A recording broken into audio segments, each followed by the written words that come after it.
Hi Richard, thank you for having us in Sonas Bathrooms. You're very welcome, Gwen. I would love to know a bit about Sonas Bathrooms. I know they have quite a long history in bathrooms, so can you tell me about that? Sonas Bathrooms is a manufacturer and supplier of bathroom products. We supply our product to over 400 retailers across the country, north and south of Ireland. So the showroom here has been designed for consumers to come and visit, touch, feel, compare all the different product solutions that we have, and then they can buy that product through a local retailer in their locality, wherever they're based around the country. So we have over 80 staff here employed in Sonas Bathrooms, and the big benefit for Sonas is that we carry all of our products in stock. So we have a significant warehouse here on site, and all the products that are available in the range we have in stock for delivery next day to the retailer. So does that mean all the clients can wait until the last second to make their decisions? It is a key advantage for Sonas is that we carry the range in stock. However, it's good, I suppose, practice to have your bathroom well planned out, secure the product that you require before your trade people arrive on site, just to avoid any kind of frustrations or delays. And I'm smirking because I know as well that you're going to have certain high level decisions made before you actually come to the showroom and go, I want that wall hung vanity unit there. Yeah, the challenge for a consumer is that it's not a bathroom is not something they do every week. So it may be 10, 15, 20 years by the time somebody refurbs a bathroom. So it can be a bit of a daunting experience. So a few things that we would say to people when they come to the showroom: it's very important to have an existing layout of your current bathroom and potentially a proposed layout of what the future bathroom is going to look like. Dimensions are really important because there's so many different sizes. You know, how long is a piece of string? We've got products that fit every size bathroom, from luxury all the way down to compact. Having a good idea of likes and dislikes is really important as well, because we've such a vast range and there's so many possibilities when it comes to designing a bathroom. If you've got some sort of pre idea as to the things you like and don't like, it can kind of help us narrow down that focus. If there's any special requirements for the bathroom, again, really important. So again, think about future proofing, think about if there's any mobility issues. So again, we can tailor the specification to suit your needs. And of course, budget is helpful. I always advise people, and I know it sounds easy to say, but don't worry too much about the cost of the product to begin with. Let's try and focus on what you want, and then once we have it all spec'd out and you see what the estimates will be, we can then tailor to suit your budget requirements. And we have a product at every different price point, so that would be easy for Sonas to do. Okay, so you can value engineer maybe afterwards, swap out the most luxurious item for something maybe less if the clients needed that. Correct, and some clients might emphasise that they really want to splurge on the shower enclosure itself, maybe a freestanding bath. But if they need to make savings, if it doesn't come in on their budget requirements, we have products at different price points. So it's very easy for us to take out one toilet and replace that for maybe a less expensive option. The quality standard will be the same on all the products, but the price differential is really measured around value add in terms of features and specification of product. But from a functionality point of view, the products will all function to the same standard and have a minimum quality. And you mentioned there about people maybe having special needs or different requirements. What kind of things would they be? Well, for example, you might have a customer who has some mobility issues in their hands or in their wrists. So again, if they're going to select a shower that has a round control, when their hands are wet in the shower, that might be difficult to operate. So we'd be steering people towards controls that have maybe like a lever, and it's easier to operate. Kind of like the tap here. Precisely. So if you were to take this tap as an example, you can actually open and close the tap without having to have full dexterity in your fingers. Other things like shower trays, for example, people might want a level access solution. And what's a level access solution? So level access is when the shower tray and the tile floor are level. Okay, so like a wet room type thing. Yeah, and a wet room is one alternative. So we sell shower trays, not necessarily the wet room solution. But again, it really is down to the client's requirements, whichever they require. But effectively, you can achieve the same result with a shower tray when it's in a recessed application. So it's completely flush? Yeah, so the floor is built where the tray goes in, and then when you tile up, you get a flush level access. So again, from an access point of view, there's no steps, no lips to step over. And what's the next, excuse the pun, step up from that one? So if it's not totally level, what's the next one? Well, shower trays that Sonas sell are quite low profile. So we do have various options, and they go from a minimum of 30 mil for the likes of our slate tray here behind you, and that's a very low profile tray to begin with. You can see it here, it's installed in what we call a flat to floor application. So in this situation the tray sits down onto the floor, so you have a 30mm step. In a recessed application, that tray could be bedded in and tiled up to be flush. The next tray up from that will be a standard low profile shower tray, which is a 40 to 45mm profile. And then the older shower trays, which would have been more common maybe a decade ago, they would have an 80mm profile. They will be far less popular in terms of consumers' selection at this stage, but some of the older plumbing contractors, they kind of tend to favour them because they like the depth. There's a bit of depth in it. But thankfully now the low profile trays, they all have larger waste. They all work on a 90mm waste. So from a water clearance point of view, they have greater capacity to take the water away. Good. So there's no fears around it. And you mentioned this is slate. Well, we call it slate. It has a slate effect. So this is a tray. This is a heavy duty shower tray, and it's made of a mix of resin and stone, and then it has a gel coat finish. The advantage of the gel coat finish is that it has a slip resistant property inherent in the finish, and then you get to have this slate effect. It's not as easy to see on the white tray, but we can certainly take you later on to show you some examples of other colours. This particular model is available in 4 colours, so white, anthracite, taupe and black, and the slate effect is certainly more visible on the darker colours. But I like the idea that I can have loads of conditioner in my hair and I'm not skating all over the place as much as I would in a normal tray. Well, safety is a real concern, and it should be for everybody, irrespective of your age group.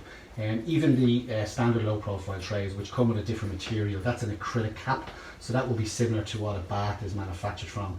We do give the option where we can upgrade and apply an anti-slip coating onto the surface of the tray as well. So that's brilliant. That's a great service. Yeah. And we touched about a wall hung vanity unit there. What's the benefits of this then? Well, so I'm going to take from the design point of view, the fact that people can see under the vanity unit, it gives the illusion of more space. Yeah. But from an interior practical point of view, what's the benefits of that? Well, again, you've touched on it from a visual point of view. It's a very attractive product. The fact that it's floating on the wall, it gives a greater visual appearance of more space in the bathroom. Obviously from a hygiene and maintenance point of view, when you're mopping floors, it's very easy to get the mop under the product and it's not going to touch the material. The main thing to consider when it comes to wall hung furniture, and this would be, I suppose, some universal advice that I would give clients, is high level decisions should be made early in the process.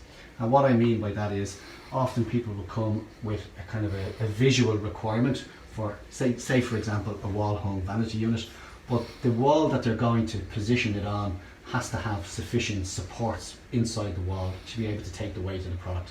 So if it's a solid wall, that's absolutely fine, and the installer and the trades will chase in the pipework. But if it's an internal cavity wall, for example, you would have to put at the first fix stage, before the plasterboard even goes onto the wall, you would have to put in what we call grounds.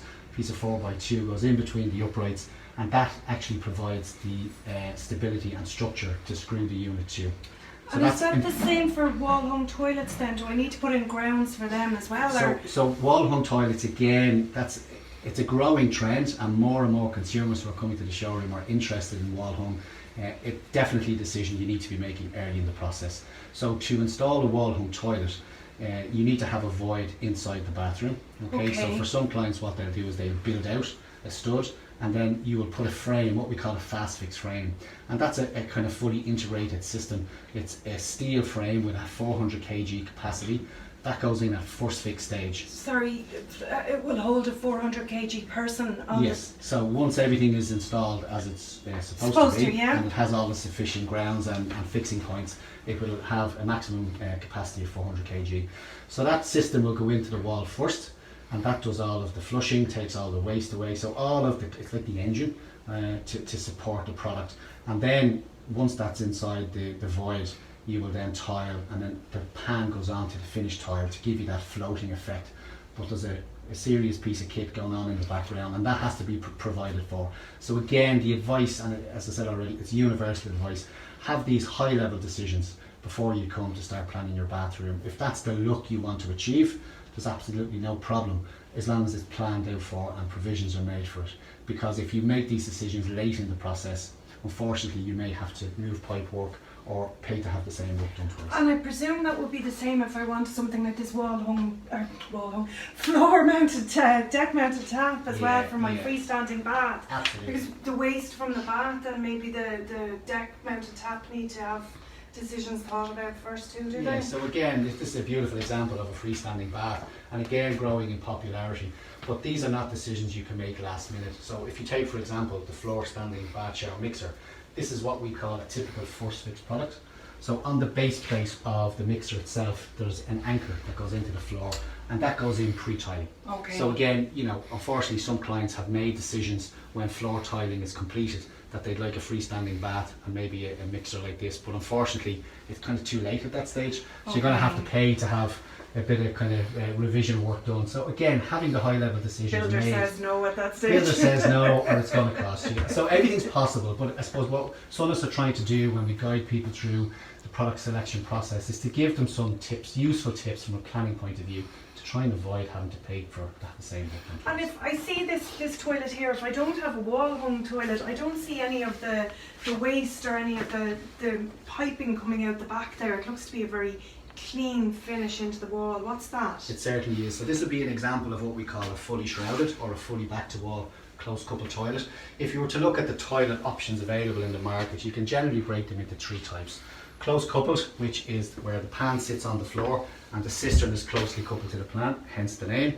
That would be probably 80% of the market in this country. The other options you have are wall hung and back to wall, and I can certainly show you some examples of those at a later stage. But I suppose the key requirement for most clients now when planning a bathroom is clean lines, easy to maintain, easy to keep clean. So the fully shrouded toilet is a perfect example of where it conceals all the pipe work. So I suppose if you have a bathroom that's maybe 10, 15, 20 years old, you'd be very used to seeing a multi-wick on the back of the toilet pan. The brown yoke. It's not the most attractive piece of kit. It's very important that it provides a function to carry the waste away. But So it's that's all hidden now in here. That's all concealed at the back. So the outlet in the back of the pan will take the multi-wick, and that will either go out through the wall or down through the floor. But a big requirement and a major bugbear for consumers is they don't want to see dirty pipe work at the back, and they don't want to see floor fixings and screws. So everything is about clean, simple design. So it has fixings from the side, so they're hidden fixings, and it's got a nice contour going all the way back to the wall. And of course then from a design point of view, this is what we call a standard rim, but we also offer a rimless version as well, and again we can show you some of those close up. And toilet seats now are available in wrap over or more slim versions. So lots of options available for you when it comes to selecting. And everything's a toilet. soft close, is it? The majority of, once you move away from say an entry level contract product, there will generally be an option of a standard seat hinge or a soft close. Once you move up to anything from kind of just above contract level to economy and beyond, it's generally offering soft close seats as standard and quick release as well. Oh, you have to show me that one later. I have one I can show you when we get to the And this gorgeous crystal shower screen then? Yeah, so I suppose the demand from consumers now is moving towards larger shower enclosures and taking out baths in some refurb situations if they're not being utilised fully. So the wet room panel, as it's generally described, is a shower screen which acts as a deflector, okay, from the shower and all the water that's going to be in use. This particular design is what we call our trellis from the Aspect range, and it gives this lovely black kind of crystal, as you call it, effect. It's a very popular product, growing in demand. Black as a colour has really become on trend in the last couple of years, as you can see, and it's very much it's a colour scheme now that's growing in popularity. And Sonas have a number of solutions across all the different products, from showering taps, the shower enclosures. We're even adding the option now of black handles as highlights onto your vanity units as well. Pulls it all nicely together. It does, yeah. I think the key is to just, there's so many possibilities when it comes to designing your bathroom. So I suppose be brave, be ambitious, and if you see something you like, it's really about trying to pull it all together. And again, the fantastic advisors that we have here in the showroom, they'd be very close to the detail. So when it comes to the kind of products you select, we'd be looking at kind of the shapes and the finishes to try and tie it all together for you, so that when you get your overall finished bathroom, that it flows nicely and that you're not using maybe a round head with a square tap, for example.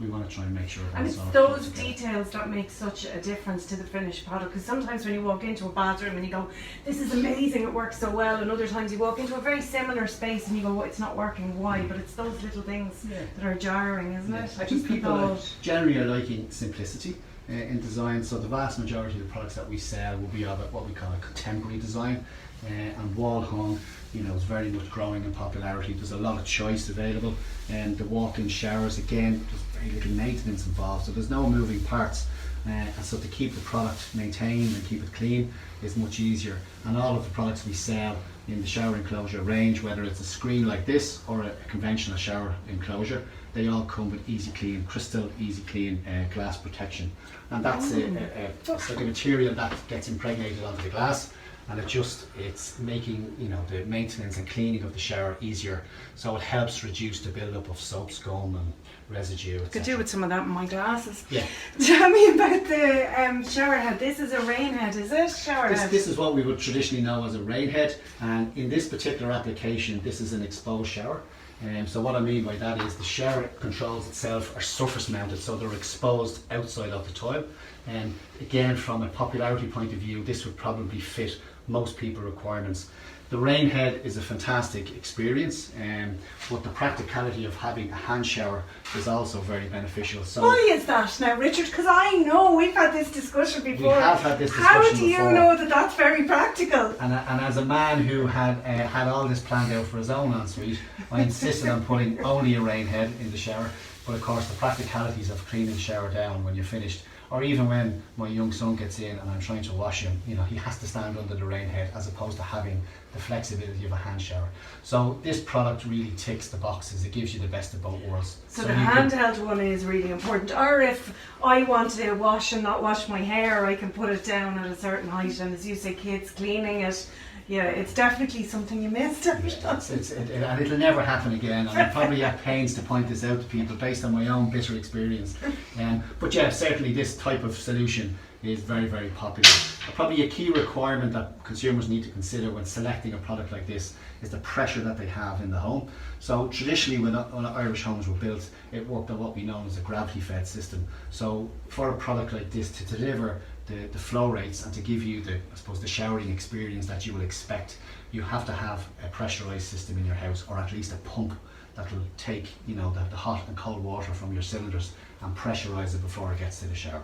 So again, that's a very important requirement. And do I need that for my tap and the bath as well? Or? It depends on the tap itself. Okay. So Sonas offer a full range of brassware solutions, and within that we offer products that work on low pressure, and we also offer taps that will work up to 5 bar on high pressure. So again, it depends on the model you select.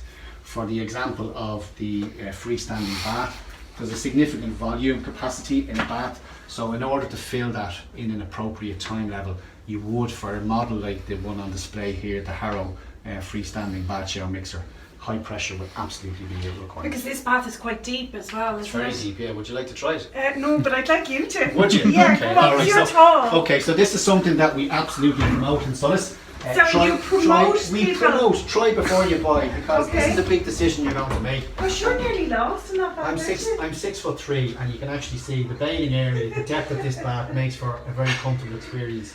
A traditional bath is probably 1700 by 700, and it can be a little bit shallow. For a larger guy, tall guy like myself, you end up sitting in the bath and probably you're less submerged than exposed. Yeah, So the it's knees really are up as important well, when yeah. clients are selecting a bath that it's a bath that can fit them as well.